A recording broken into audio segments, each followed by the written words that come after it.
Brought to you by Vigor, co-powered by Sensodyne and Vimal. ಬಾಯಲ್ಲಿ ಹೇಳಿ ಕೇಸರಿ. ಇಂದು ಸಂಜೆ 6 ಗಂಟೆಗೆ ಬಹಿರಂಗ ಪ್ರಚಾರಕ್ಕೆ ತೆರೆ ಬೀಳಲಿದೆ. ಹೀಗಾಗಿಯೇ ಕರುನಾಡ ಸಮರದಲ್ಲಿ ಅಧಿರಥ ನಾಯಕರು ನಿನ್ನೆಯೇ ಭರ್ಜರಿಯಾಗಿ ಪ್ರಚಾರವನ್ನು ಮಾಡಿದ್ದಾರೆ. ಬೆಂಗಳೂರಿನಲ್ಲಿ ಅಮಿತ್ ಶಾ ರೋಡ್ ಶೋ ಅಬ್ಬರವಾಗಿದ್ದು ಕಾಂಗ್ರೆಸ್ ವಿರುದ್ಧ ಗುಡುಗಿದ್ದಾರೆ.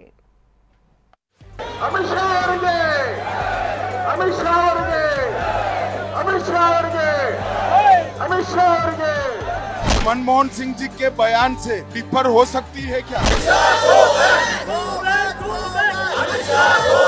ಕೋಟಿ ರೂಪಾಯಿಗಳನ್ನ ಕೊಟ್ಟು ಆಮೇಲೆ ಬರ್ರಿ ಕರ್ನಾಟಕ.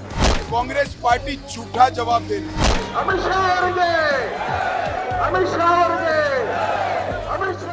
ಗಂಟೆಗಳೇ ಬಾಕಿ. ಲೋಕಸಮರದ ಬಹಿರಂಗ ಪ್ರಚಾರ ಅಂತ್ಯಕ್ಕೆ ಗಂಟೆಗಳಷ್ಟೇ ಬಾಕಿ ಉಳಿದಿದೆ. ಅಖಾಡ ರಂಗೇರಿದೆ. ಪ್ರಚಾರದ ಭರಾಟೆ ಕಾವೇರಿದೆ. ಹೆಚ್ಚಿನ ಸೀಟು ಗೆಲ್ಲೋಕೆ ಬಿಜೆಪಿ ಕಾಂಗ್ರೆಸ್ ಅತಿರಥರ ಮೂಲಕ ಮತ ಶಿಕಾರಿಗೆ ಮುಂದಾಗಿದೆ.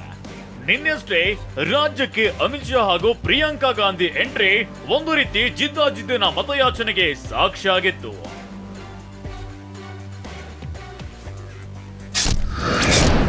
ಬೆಂಗಳೂರಿನಲ್ಲಿ ಅಮಿತ್ ಶಾ ಕ್ಯಾಂಪೇನ್, ಕಾಂಗ್ರೆಸ್ಗೆ ಕೌಂಟರ್. ಸಂಸದ ತೇಜಸ್ವಿ ಸೂರ್ಯ ಪರ ಕೇಸರಿ ಚಾಣಕ್ಯ ಮತಯಾಚನೆ.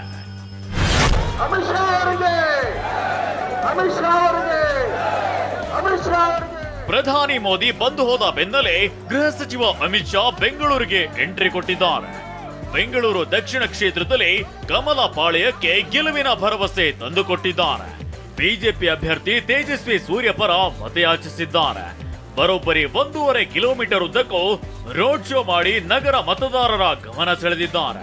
ಕೇಸರಿ ಪಡೆಯು ಬಿಜೆಪಿ ಚಾಣಕ್ಯನಿಗೆ ಅದ್ಧೂರಿ ಸ್ವಾಗತವನ್ನೇ ಕೋರಿದೆ.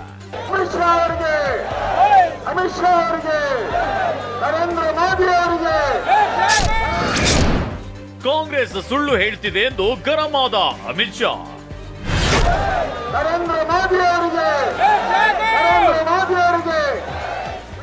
ರೋಡ್ ಶೋ ವೇಳೆ ಟಿವಿ9 ಜೊತೆ ಎಕ್ಸ್ಕ್ಲೂಸಿವ್ ಆಗಿ ಮಾತನಾಡಿದ ಕೇಂದ್ರ ಗೃಹ ಸಚಿವ ಅಮಿತ್ ಶಾ, ಮನಮೋಹನ್ ಸಿಂಗ್ ನಮ್ಮ ಆದ್ಯತೆ ಅಲ್ಪಸಂಖ್ಯಾತರು ಅಂತ ಹೇಳಿದ್ರು. ಕಾಂಗ್ರೆಸ್ನವರು ಸುಳ್ಳು ಹೇಳ್ತಿದ್ದಾರೆ ಅಂತ ಗರಂ ಆದ್ರು. कांग्रेस मनमोहन सिंह जी के बयान से डिफर हो सकती है क्या? राहुल गांधी ने स्वयं कहा है कि हम सर्वे करेंगे और जिन लोगों के पास नहीं है उसको देंगे. अब प्राइवेट संपत्ति को कैसे दूसरों को दे गया?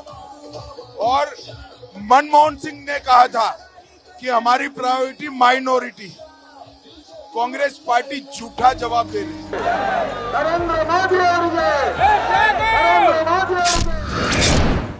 ಬರ ಪರಿಹಾರ ಫೈಟ್, ಕಾಂಗ್ರೆಸ್ ಆರೋಪಕ್ಕೆ ಶಾ ಕೌಂಟರ್. ಬರ ಪರಿಹಾರ ವಿಚಾರವಾಗಿ ಕೇಂದ್ರದತ್ತ ಬೊಟ್ಟು ಮಾಡಿದ್ದ ಕಾಂಗ್ರೆಸ್ಗೆ ಅಮಿತ್ ಶಾ ಕೌಂಟರ್ ಕೊಟ್ಟಿದ್ದಾರೆ. ಮನವಿ ಪತ್ರ ಮೇಲೆ ಕೊಟ್ಟಿದ್ರಿಂದ ಚೂರು ತಡವಾಯ್ತು. ಈಗ ಇವರು ನಮ್ಮ ಮೇಲೆ ಸುಳ್ಳು ಹೇಳ್ತಿದ್ದಾರೆ, ಸಿಎಂ ಕುರ್ಚಿ ಉಳಿಸಿಕೊಳ್ಳೋಕೆ ನೋಡ್ತಿದ್ದಾರೆ ಅಂತ ಕಾಲೆಳೆದಿದ್ದಾರೆ. वो झूठ बोल रहे हैं. जानबूझकर एक के बाद एक अलग अलग आवेदन पत्र देते गए, जिसके कारण लेट हुआ है. और उन्होंने सारा पैसा अपने वादों में खर्च कर दिया. और ये उप मुख्यमंत्री को हटाना चाहते हैं, मुख्यमंत्री बचना चाहते हैं. बेंगलुरु में इतनी बाढ़ आई, कोई मैनेजमेंट नहीं था, बेंगलुरु को डुबा कर रख दिया.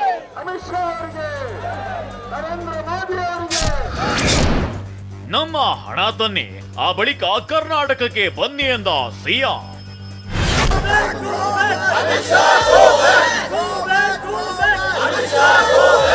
ಅಮಿತ್ ಶಾ ಭೇಟಿಗೆ ಮುನ್ನ ಕಾಂಗ್ರೆಸ್ ನಾಯಕರು ಬರ ಪರಿಹಾರ ವಿಚಾರವಾಗಿ ದೊಡ್ಡ ಮಟ್ಟದಲ್ಲಿ ಪ್ರತಿಭಟನೆ ಮಾಡಿದ್ರು. ವಿಧಾನಸೌಧದ ಎದುರು ಸಿಎಂ ಆದಿಯಾಗಿ ಸಚಿವರು ಹಾಗೂ ಶಾಸಕರು ಗೋ ಬ್ಯಾಕ್ ಅಮಿತ್ ಶಾ ಘೋಷಣೆಯನ್ನ ಕೂಗಿದ್ರು. ಇತ್ತ ಗುಡುಗಿದ ಸಿಎಂ ಸಿದ್ದರಾಮಯ್ಯ ಮೊದಲು ಬರ ಪರಿಹಾರ ತನ್ನಿ, ಆ ಬಳಿಕ ರಾಜ್ಯಕ್ಕೆ ಬನ್ನಿ ಅಂದ್ರು. ನಾನು ಅವರಿಗೆ ಒತ್ತಾಯ ಮಾಡ್ತೇನೆ, ಅಮಿತ್ ಶಾ ಅವರೇ ಮೀಟಿಂಗ್ ಮಾಡಿ 18,171 ಕೋಟಿ ರೂಪಾಯಿಗಳನ್ನ ಕೊಟ್ಟು ಆಮೇಲೆ ಬರ್ರಿ ಕರ್ನಾಟಕಕ್ಕೆ. ಅಂದ್ರೆ ಓಟ್ ಕೇಳಕ್ ಹಾಕಿಲ್ಲ. ನಿಮಗೆ ಯಾವುದೇ ವೋಟ್ ಕೇಳ್ತಕ್ಕಂಥ ಹಕ್ಕಿಲ್ಲ, ನೈತಿಕತೆ ಇಲ್ಲ. ಅದೇನೇ ಹೇಳಿ ಚುನಾವಣೆ ಹೊಸ್ತಿಲಲ್ಲಿ ಒಂದೊಂದು ವಿಷಯಗಳು ವಾಗ್ಯುದ್ಧಕ್ಕೆ ಅಸ್ತ್ರ ಕೊಡ್ತಿವೆ. ಕಾಂಗ್ರೆಸ್ ಹೂಡಿದ್ದ ಬರ ಪರಿಹಾರ ಬಾಣಕ್ಕೆ ಅಮಿತ್ ಶಾ ತಿರುಗು ಬಾಣ ಕೊಡೋ ಮೂಲಕ ಕೌಂಟರ್ ಕೊಟ್ಟಿದ್ದಾರೆ.